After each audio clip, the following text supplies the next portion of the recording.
अब हम नए एंगल्स के बारे में जानते हैं। नया एंगल हमारा है अल्टरनेट एंगल।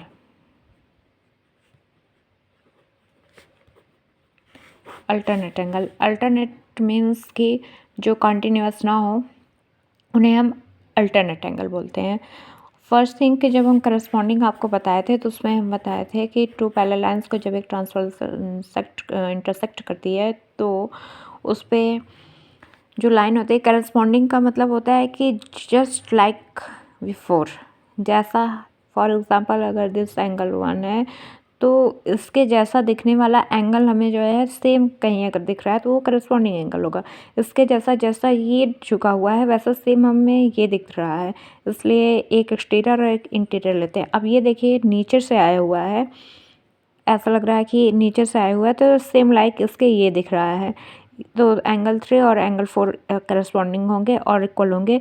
मीन्स दैट कि एक इंटीरियर एक एक्सटीरियर को हम इसलिए लेते हैं, कोई और रीज़न नहीं है। अल्टरनेट में भी सेम यही चीज़ होता है, इसके जैसा, बस उसमें क्या होता है कि जैसा हम इसमें सेम साइड के हैं और उसमें सेम साइड के नहीं होते हैं, उसमें या तो इंटीरियर्स को ही लेते हैं या तो हम एक्सटीरियर को ही लेते हैं। अल्टरनेट में हम क्या करते हैं, दो पैरेलल लाइंस को ट्रांसवर्सल से इंटरसेक्ट कराते हैं, देन एक्सटीरियर अपोजिट साइड के दोनों एक्सटीरियर एंगल्स जो होंगे वो अल्टरनेट एंगल होंगे। Left hand side interior exterior, right hand side exterior, ये दोनों क्या है, अल्टरनेट एंगल्स हैं और अपोजिट साइड हैं, अपोजिट डायरेक्शन में है।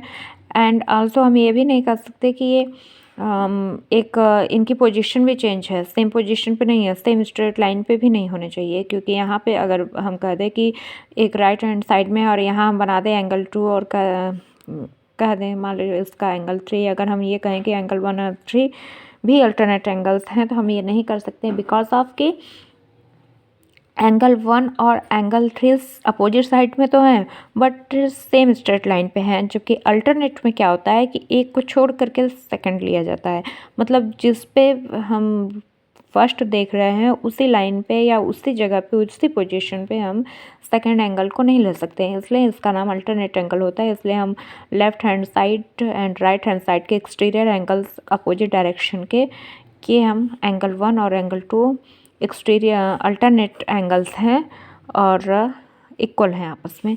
उसी तरीके से राइट हैंड साइड के angle 3 and left hand side का एंगल 4 दोनों एक्सटीरियर पोजीशन पे हैं, ये दोनों एंगल 3 एंड एंगल 4 आपस में इक्वल हैं क्योंकि ये इंटीरियर एंगल अल्टरनेट एंगल्स हैं।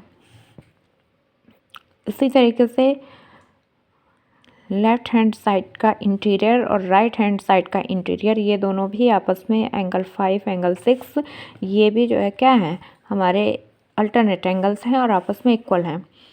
Then again right hand side interior, left hand side interior, angle 7 angle 8 ये भी क्या है, इंटीरियर और अल्टरनेट एंगल्स हैं। अब इसमें क्या होता है, एक चीज़ इसके दो पार्ट्स हो जाते हैं।